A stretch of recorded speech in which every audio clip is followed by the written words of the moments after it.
En la sesión anterior vimos un poquito sobre una pieza digital, que es la pieza de envío por correo.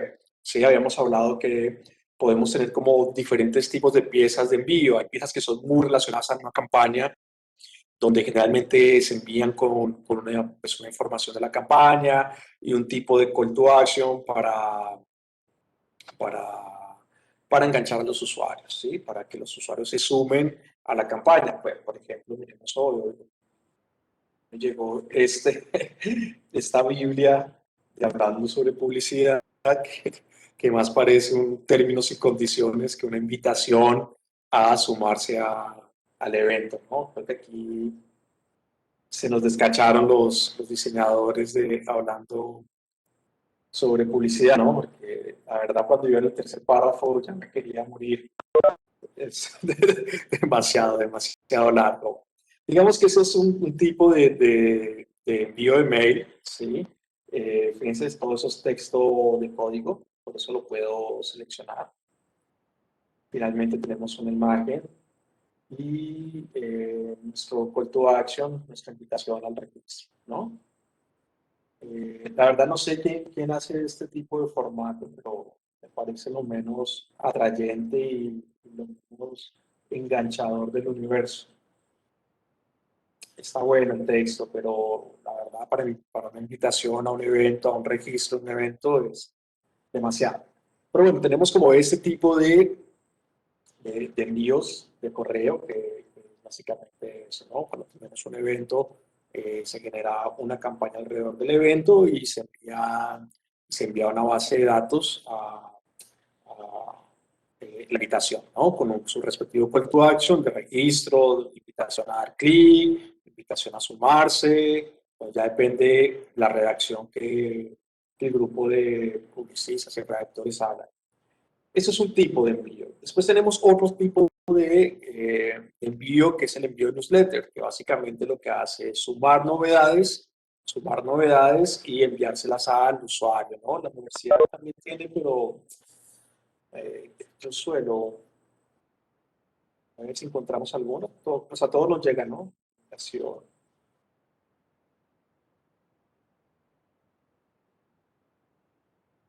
Sí.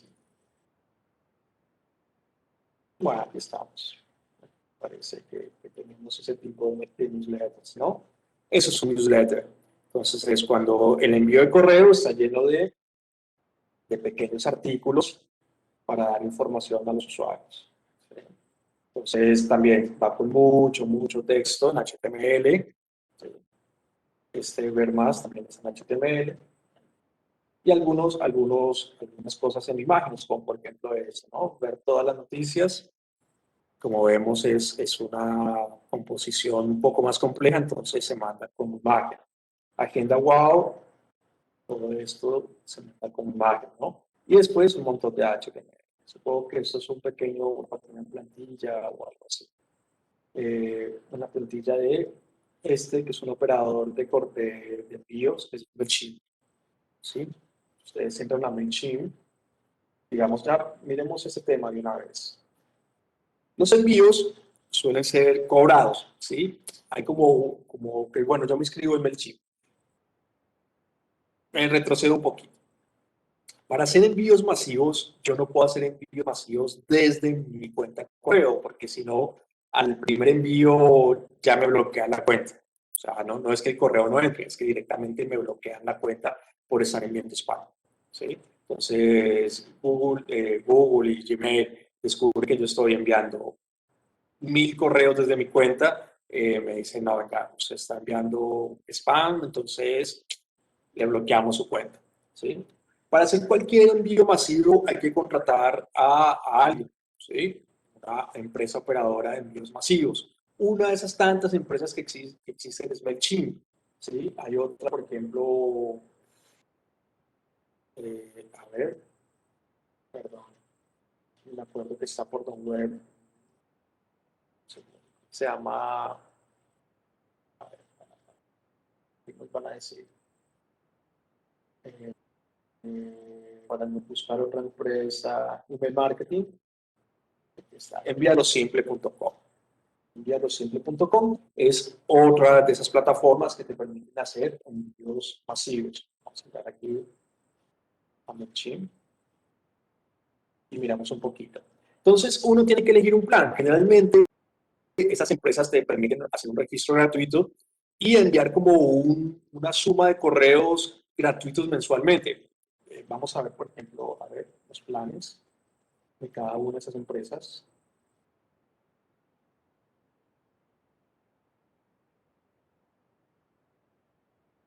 Precios. Entonces, este, por ejemplo, tiene una versión free que nos permite enviar hasta,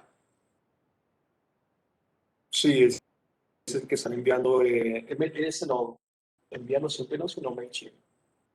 Están usando este. Entonces, bueno, por ejemplo, MailChimp te da 2.000 envíos, 2.000, eso no lo entiendo, hasta 2.000 contactos, un público incluido. Me hace, me hace ruido lo de un público incluido. Pero bueno, te permite enviar hasta 2.000 correos mensualmente gratis, ¿no? Él te permite enviar hasta 1.000 correos gratuitos, creo. 1.000 envíos de mensajes bonificados sin contrato ni tarjeta de crédito. ¿Está bien? Eso te permite 1.000.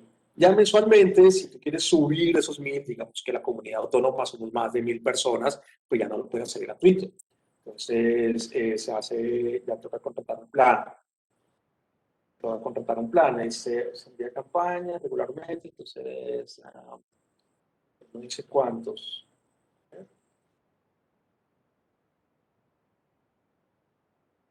No, no es muy claro sobre la cantidad de correos que te permite. Miremos esto. Esencial, desde $10 mensuales, te permite 50.000 contactos. Eso no se les públicos me hace ruido, pero bueno. Estándar, te permite hasta 100.000 contactos por $15 mensuales. Y premium, $300 mensuales, hasta 200.000 contactos, ¿no?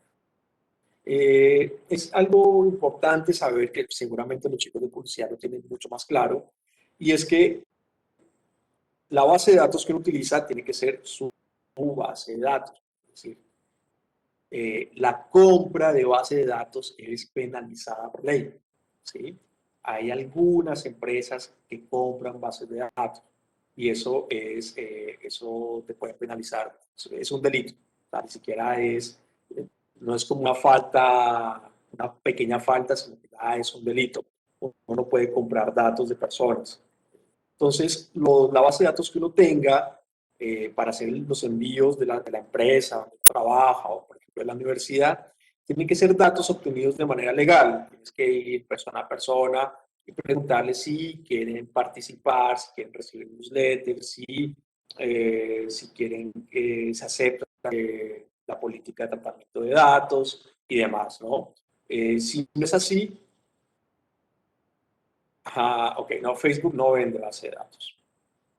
En Facebook uno encuentra gente que vende base de datos, pero Facebook como tal, la compañía, no vende base de datos. Tú no le puedes comprar datos a Facebook. Lo que uno hace es, lo que te vende Facebook es el servicio de hacer una personalización del target, ¿sí? De hacer una personalización muy, muy exhaustiva, muy, muy detallada del target al cual quieres apuntar, ¿sí? Pero ellos no te venden como tal la base de datos. Eh, por ejemplo, ¿sí? Que también era uno de los grandes problemas del Cambridge Analytica. Es decir, Facebook legalmente no te vende base de datos, ¿sí? Facebook ilegalmente se demostró que vendió bases de datos a Cambridge Analytica, por ejemplo. Viene la cuestión. Yo siendo John Gómez, pues no puedo llegar a donde Facebook a pedir base de datos, pero a otros niveles Facebook sí vendió datos, cosa que ellos argumentaron una falla en seguridad, pero pues hay testimonios que demuestran que sí hubo una venta de datos por parte de Facebook, o por lo menos se permitió el uso de datos sensibles a compañías como Cambridge Analytica. Pero legalmente no podría venderte datos, ¿sí? A nivel profesional hay mucha gente que compra datos, ¿sí? De campañas y demás. se van a encontrar con, sobre todo en agencias de publicidad, con mucha gente porque es como una práctica muy normalizada, pero es una práctica totalmente legal, ¿sí? Que puede traerle consecuencias enormes a un cliente. Entonces, a veces eh, es mejor ir despacio, pero ir de manera legal que, por ejemplo, arriesgarse a un cierre de cuenta o a un proceso legal hacia un cliente porque hicimos un mal manejo de los datos de los usuarios. Entonces, como para que lo tengan en cuenta. ¿Cómo se obtienen esos permisos? Pues bueno, cada vez que tenemos un formulario de contacto, cada vez que enviamos un correo, bueno, un correo no, porque ya previamente tenemos que aceptar, pero cada vez que haya una interacción con alguna campaña a nivel digital, podemos solicitar el tratamiento de los datos y podemos solicitar que la gente se sume. Algo muy importante es que cada envío de correo electrónico tiene que tener la posibilidad de suscribirse, ¿sí? De sacarse de la lista de correo electrónico. En algún lado del correo enviado, en este caso por aquí tiene que haber, eh,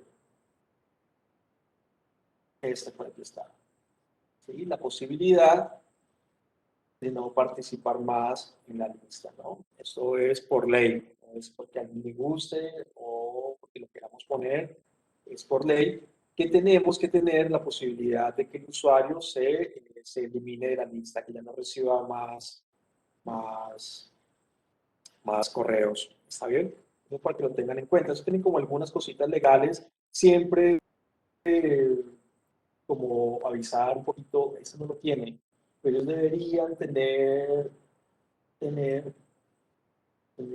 un enlace explicando cuál es la política de tratamiento de datos. Y ese enlace que es fundamental, que es el de eliminarse de la lista de correo, ¿no? Todo el envío de correo tiene esto, eso es así, es por ley. Entonces vamos a ver un poquito sobre la construcción, ¿sí? Aprender un poquito a construir. Yo les decía, por ejemplo, cuando uno entra aquí, a ver, yo tenía una cuenta aquí en lo simple. Déjenme revisar y entramos y miramos y les muestro un poquito las plantillas que se trabajan. Se me ha olvidado porque tengo una cuenta aquí en lo simple. Se la tengo por aquí escrita.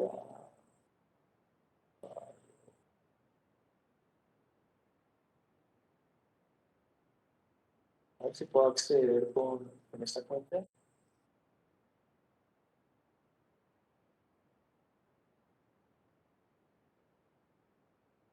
No, no puedo acceder, no, no me acuerdo. Pero bueno, cuando uno está dentro, te permiten, te dan como en Canvas, que te dan como unas plantillas de trabajo. Eso es muy normal. Entonces uno va cambiando el texto y uno va cambiando las imágenes y pasándose en la plantilla. Es un trabajo muy normal, además es una forma de trabajarlo rápido. Lo que pasa es que algunas campañas son tan personalizadas, ¿sí? O sea, no son tan genéricas como la de hablando sobre publicidad, que eso es lo más genérico de lo más genérico de la plantilla más básica que encontraron, hicieron esto, ¿sí? Pero bueno, no todos los clientes aceptan algo así. Entonces algunos si quieren tener su envío de correo mucho más personalizado, mucho más bonito, realmente con una composición de diseño mayor y no simplemente esto, ¿sí? Entonces, en ese caso sí tenemos que recurrir bueno, a eso, a componer la pieza, a hacer la pieza y a crear el HTML en la pieza. La clase anterior lo que hicimos fue, ya sobre una pieza creada, trabajar un poquito, trabajar un poquito sobre los cortes. Entonces, lo que hicimos en la clase anterior fue tomar la pieza de desarrollo, la pieza ya desarrollada, y generamos unos cortes, ¿no? Tomamos esta pieza,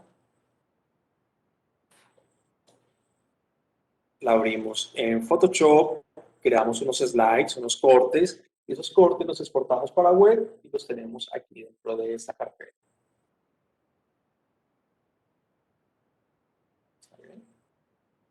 Top 1, top 2, top 3, el to action, los participantes, el footer y el botón de mapa. ¿Sí? En ese caso vamos a hacer toda la construcción basándonos en imágenes, ¿sí? Pero la idea es que empecemos por lo más fácil, que es armar algo en HTML con imágenes, para después quizás hagamos una construcción de un formato más tipo newsletter. Entonces, vamos a hacer eso el día de hoy, ¿no? Aquí en la clase 24. Esto ya no lo necesito. Para hacer esa construcción de newsletter necesitamos de un editor de código, ¿sí? Un editor que nos permita codificar el HTML. Tenemos dos posibilidades. Tenemos una posibilidad que nos da la universidad, que es el Dreamweaver, ¿no?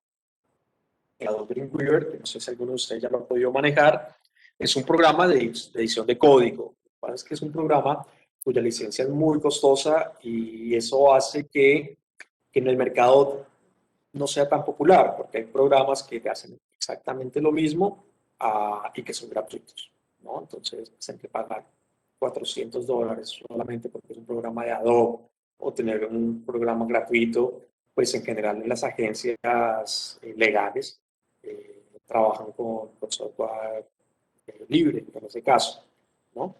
Hay muchas agencias pues, que tienen software pirata y trabajan con el Adobe Dreamweaver. El caso es que funcionan exactamente igual. Yo les recomendé bajar Visual Studio Code, ¿sí? Es una aplicación muy liviana y que nos permite trabajar con. Entonces, no sé con qué están trabajando. ¿Alguien está trabajando con Dreamweaver? Yo, profe, Santiago. Santiago, ¿por qué no se cambia, hombre? El profe, Santi, ya tenías cargado el Dreamweaver. lo sé, Santiago, comparte y te digo cómo crear tu archivo. Aunque ya lo sabes, pero igual Dale, comparte. profe, ya. Bueno, vos lo sabés, ¿no? Es por si alguien más está trabajando en Dreamweaver. Ok, porque bueno, yo sé que Santiago ya sabe crear su archivo HTML, ¿no, Santi? Sí, sí, profe, sí. Bueno, listo. Entonces, créate tu archivo, decirle crear nuevo, del tipo HTML.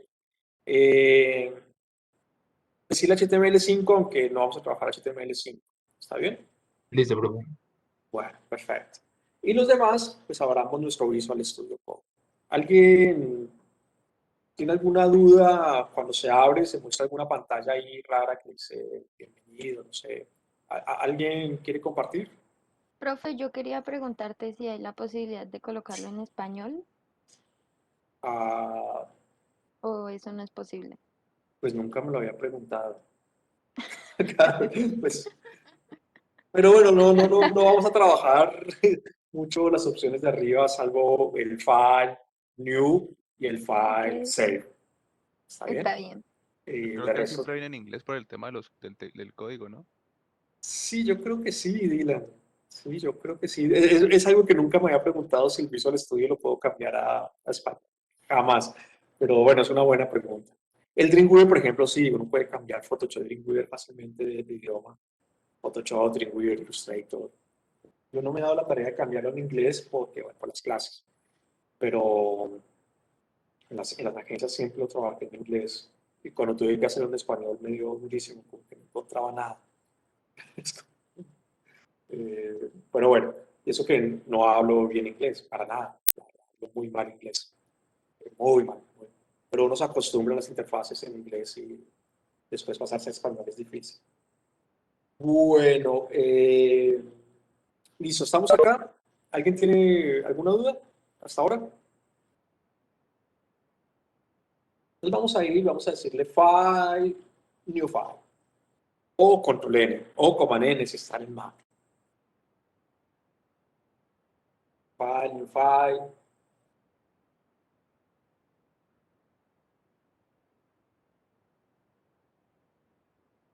Ok, profe. ¿listo? Entonces esto nos abre un archivo que dice sin título 1, ¿sí? Pues vamos a decirle File, Save As, y vamos a guardarlo, Save As, Save File, Save As, y vamos a guardarlo al lado de las imágenes que exportamos en la clase anterior, ¿sí? Entonces, en esa carpeta de imágenes, podemos guardarlo ahí dentro de esa carpeta de imágenes. Va a ser mucho más fácil trabajar. Entonces, File, Save As, y ya les digo cómo lo vamos a guardar. Primero vamos a buscar nuestra carpeta. Acá en Wow 2001, 2021, contenidos, clase 24. Carpeta de imágenes. Y aquí lo vamos a guardar con el nombre de index.html. Ese punto HTML es fundamental.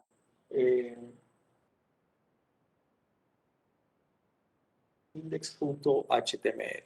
¿Sí? La verdad, podría ser cualquier nombre, pero que sea .html, puede ser newsletter.html. Recuerden, aquí sí va a ser fundamental esas reglas de nomenclatura que tenemos, ¿no? No espacios, no tildes, no ñes. Entonces, el nombre que le coloquen, sin espacios, sin tildes y sin ñes, y el punto HTML va a ser fundamental, ¿ok? Para que él entienda de qué se trata esto.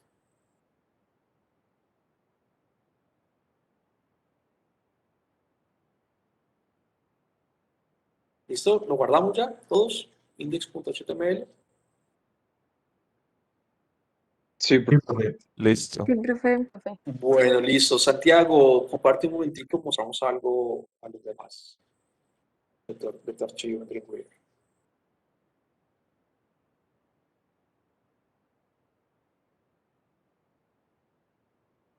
Perdón, se me olvidó, por favor. Por favor, Santiago, ¿puedes compartir tu Dreamweaver a los demás? Eso. Gracias, Santiago. Discúlpame la grosería.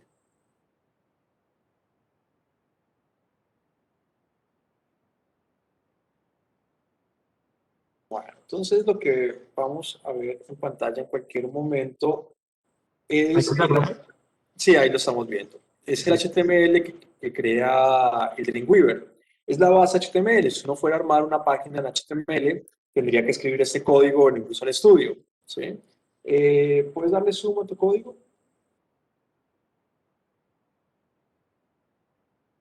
Ok, ¿de dónde es que le hacen? Dale control más, control más. ¿No funciona control más? ¿Estás en No, Mac o estás en PC? empecé, profe. No sé si es que... No sé, yo como Dreamweaver ya no manejo. A ver, dale clic en ver. A ver si Ese, ¿no? podemos ver. A ver si ahí tenemos la posibilidad de dar zoom para visualizarlo un poquito mejor.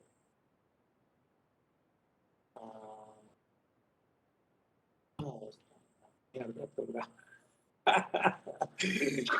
Que cambiaste de Visual Studio. Bueno, por ahí más o menos lo vemos. Eso es como la estructura base de un documento HTML. ¿Sí? Vamos a definirlo rápidamente y definir algunas reglas del HTML para entender lo que vamos a hacer. La primera línea de código dice doctype HTML. Esa primera línea de código es la que le permite al documento, perdón, al navegador saber que lo que va a abrir es un documento del tipo HTML, porque HTML no es la única extensión que existe en la web. Hay cientos de extensiones en la web. Entonces, ese primer código le permite saber que el documento es del tipo HTML. Después, en la línea número 2, abre una etiqueta. La etiqueta es la unidad mínima de sentido del HTML. Si ven, abre la línea número 2 y en la línea número 10 es como si estuviera en la misma etiqueta HTML, pero tiene un slash. Eso marca el cierre de la etiqueta. Entonces, la etiqueta HTML, que tiene una apertura y tiene un cierre, es todo un elemento, ¿sí? Contiene el resto de los elementos. ¿Sí? Eso es otra condición del HTML, digamos. La primera regla del HTML es que la unidad mínima con sentido se llama etiqueta. Segunda regla, las etiquetas tienen apertura y cierre, el cierre marcado por un slash, salvo algunas excepciones muy específicas. Tercera regla, las etiquetas se contienen unas a otras formando un sistema de jerarquías. Entonces, la primera gran etiqueta es HTML, que abre en su apertura en la línea número 2 y su cierre en la línea número 10, el cierre marcado con un slash. Ese HTML tiene dos hijos, o sea, dos etiquetas principales en su interior. El primer hijo, que se refiere a la metáfora del cuerpo humano, es la etiqueta head, que abre la línea número 3. ¿Sí? ¿Ustedes ven aquí las líneas? Cuando yo digo el número de las líneas, ¿Se entiende a qué me refiero? Sí, profe. Ah, bueno, listo. Perdón. Les iba a marcar. Entonces, abre la línea número 3 que dice head y cierra la línea número 6 que tiene el slash head. Y después está el siguiente hijo, que es body. Body abre la línea número 8 y cierra la línea número 9. Todo lo que está en pantalla, todo lo que está disponible en pantalla se considera body, ¿sí? O sea, todo lo que vemos en una página web cuando navegamos está escrito en el body. El head es como una información que va al navegador o que es una información necesaria para que la página web funcione, ¿sí? Ahí se hace el enlace a los estilos gráficos, se hace el enlace a codificaciones de JavaScript, se hace enlace a, por ejemplo, fuentes de Google Font. Todo eso se hace en el head. ¿Qué pasa con los servidores de HTML? Los servidores de HTML, como tienen que cuidar tanto la seguridad, eliminan todo lo que está en el head. Eso quiere decir que mis estilos gráficos, mis tipografías no cargan en el envío. Por eso trabajamos con tipografías normales. Lo único que va a cargar es lo que está aquí adentro, dentro del body. ¿Está bien? Entonces, Santiago, bórrate todo. No, pues bórrate todo tu código también. Dale un doble clic para que ya tomes el control y bórrate tu código. Dale como un doble clic para ver si tomas el control de...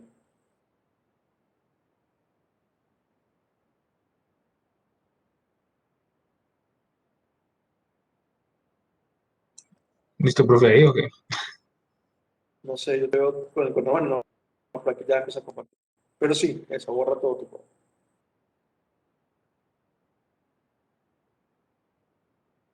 Bueno, entonces, en los envíos de HTML que se hacen por correo electrónico, nos tenemos que olvidar de esa estructura básica. ¿Sí? Es para los que alguna vez les abre Dreamweaver y les toca armar algo así y ven esa estructura, pues la tienen que obviar, que no la vamos a utilizar.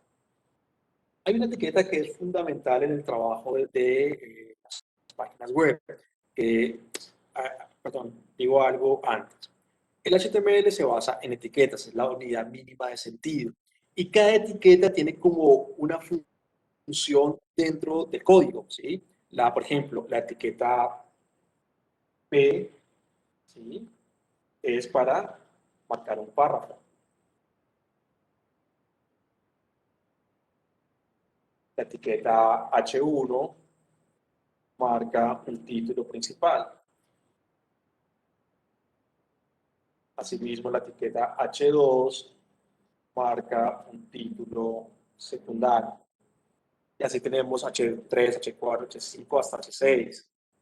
Por ejemplo, la etiqueta nav, ¿sí? Señala la presencia de un menú de navegación.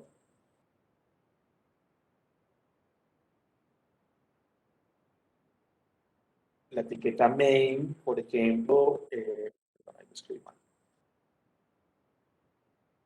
¿Sí? Señala la información principal de la página. La etiqueta article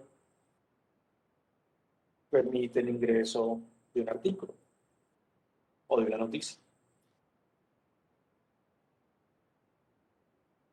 Por ejemplo, la etiqueta header marca la cabecera de la página web. Y así como hay header, hay footer.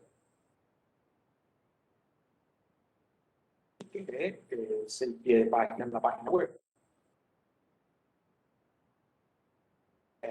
Así, por ejemplo, aside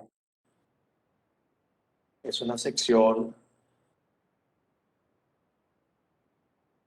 de información secundaria, por ejemplo, los banners publicitarios. Bueno, y así hay cientos de etiquetas. Cada etiqueta va a marcarnos o tiene como un rol dentro de la construcción de las páginas y dentro de la construcción de los elementos HTML. ¿sí? Cada etiqueta de todo el lenguaje pues tiene eso, un rol ya sea constructivo o narrativo. A nosotros nos interesa hoy la etiqueta div. La etiqueta div, voy a escribir acá arriba, eso es un comentario, ¿sí? Todo lo que yo escriba dentro de estos caracteres no va a afectar el código, es como un comentario que yo hago sobre el código, pero no lo afecta. Entonces, esa etiqueta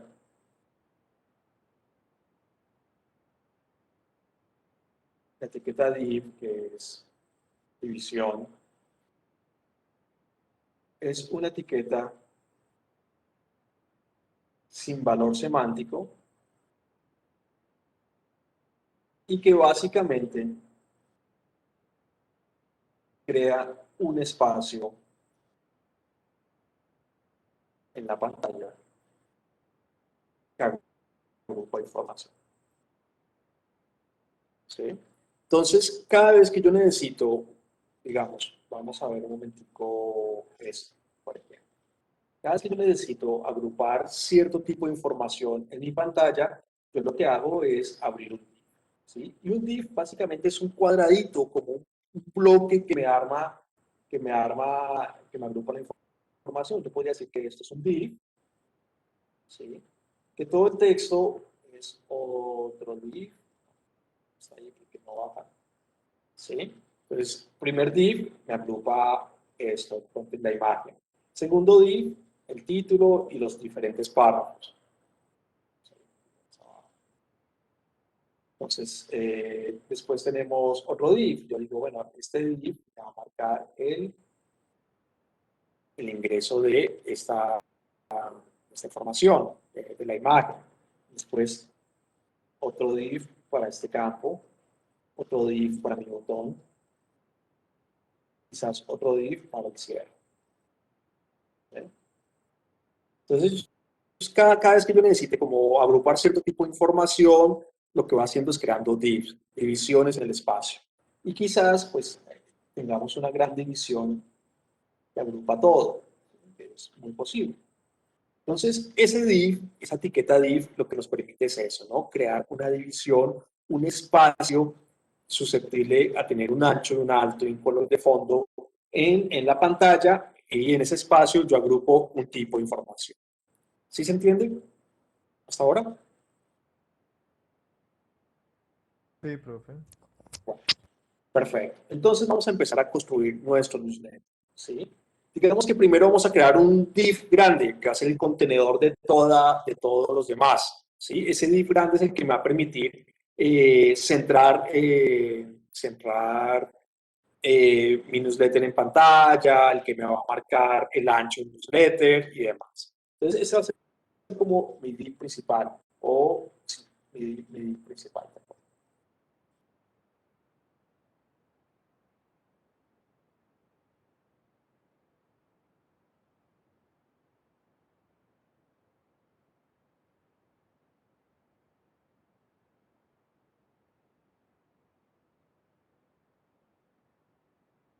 Lo dejo en el chat. ¿Sí? Ese div es el contenedor principal. Entonces, como como los servidores de correo realmente son servidores que soportan un HTML un poquito viejo, y como no puedo enlazar una hoja de estilo, perdón, tengo que trabajar con algo llamado estilos en línea. ¿Qué es un estilo en línea? Y es que a cada etiqueta yo le doy un estilo gráfico, ¿sí? Pero bueno, primero vamos a darle algunas propiedades. Las propiedades y los estilos gráficos se hacen en el opening de las etiquetas, ¿sí? Digamos, si toda esa es mi etiqueta, que abre en la línea 6 y cierra en la línea 8, ¿sí? Todo eso es mi etiqueta div, pero el div tiene una apertura que está en la 6 y un cierre que está en el 8. Las características gráficas de las etiquetas se hacen en la apertura, ¿sí? O sea, en este caso, en la línea 6. Y se hacen con algo llamado atributos de etiqueta. Entonces, por ejemplo, un atributo de etiqueta puede ser el nombre de la etiqueta. Vamos a darle un espacio después de la V, vamos a decir ID. ID es abreviación de identificador, entonces llamémoslo contenedor, por ejemplo.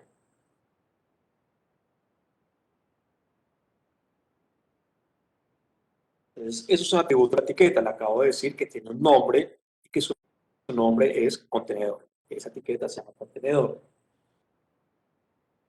Todos los atributos se escriben igual. Va el nombre del atributo, va el igual, abro y cierro comillas, y dentro de las comillas el valor del atributo. Entonces, nombre del atributo, igual, abro y cierro comillas, y dentro de las comillas integro el valor del atributo. En este caso le estoy diciendo que va a tener atributo ID, ¿sí? Su atributo ID es un atributo de nombre, y el valor de ese nombre pues, es contenedor, es decir, le estoy asignando el nombre contenedor. Después de contenedor damos un espacio y vamos a asignar el ancho.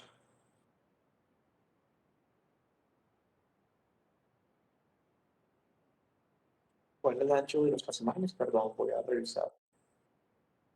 800. Entonces le voy a decir que el ancho del contenedor va a ser de 800 px. Aunque aquí podemos obviar el px, porque ese tipo de atributos es un atributo viejo cuando solo existía la unidad de medida de píxeles. Ahora trabajamos con muchas unidades de medidas en web. Pero bueno, podemos, para asegurarnos de que todo salga bien, poner px. Pero si alguien lo deja en 800, va a funcionar exactamente igual. Va a funcionar bastante bien. ¿Está bien? Ahora sin dudar si hay que dejar en 800, ya que trabajamos con... Dejémoslo en 800, en este caso. Ya que hace parte de un atributo viejo del HTML. ¿Listo?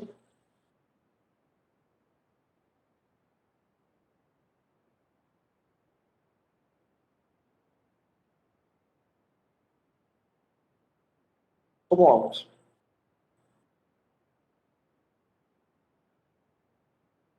Ahí vamos, profe.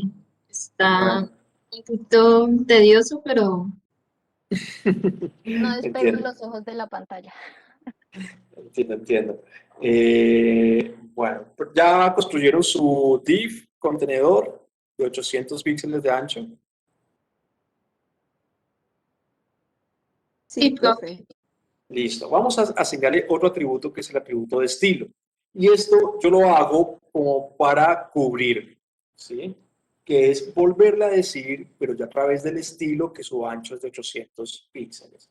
Entonces vamos a decirle que el atributo style, ¿sí? Entonces el estilo me permite ingresar muchos atributos a mi etiqueta. Atributos como tipografías, color de fondos, tamaños,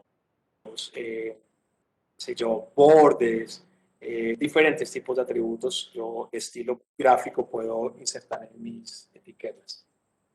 Decime, Raquel, perdón, me estabas llamando, no me di cuenta en el chat. ¿Me necesitas, Raquel?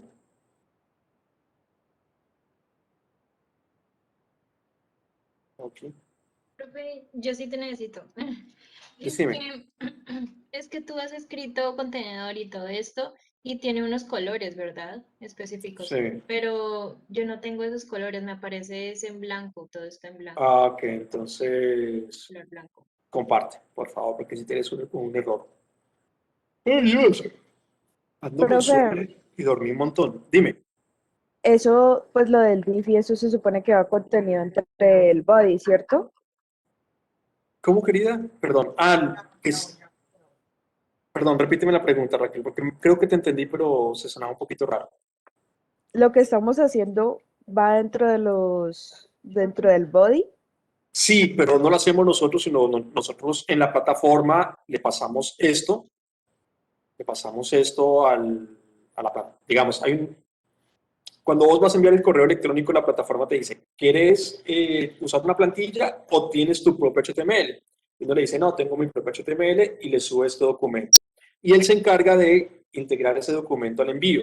Entonces, yo no estoy seguro si eso se va dentro de una etiqueta body, creo que no. como que eso lo insertan dentro de la codificación del correo electrónico, pero no dentro de bodies, ¿sí? El body solo funciona para páginas web, hasta donde entiendo. Profe, Dime. o sea que esto se comporta diferente a como cuando estamos creando las páginas web. O sea, esto simplemente es como una parte que le entregamos a los proveedores y Sí, ellos tal ya se cual. encargan de montarlo y todo, ¿ok? Y ellos se encargan de montarlo. Entonces, cuando uno le dice, mira, sí tengo mi propio HTML, ellos te habilitan un formulario donde dice, bueno, suba los archivos, generalmente en formato zip, el HTML y las imágenes, o hay algunas plataformas que tienen como por separado, sube el HTML y por otro lado sube las imágenes. Y ellos se encargan de hacer la relación de imágenes HTML y hacer el envío.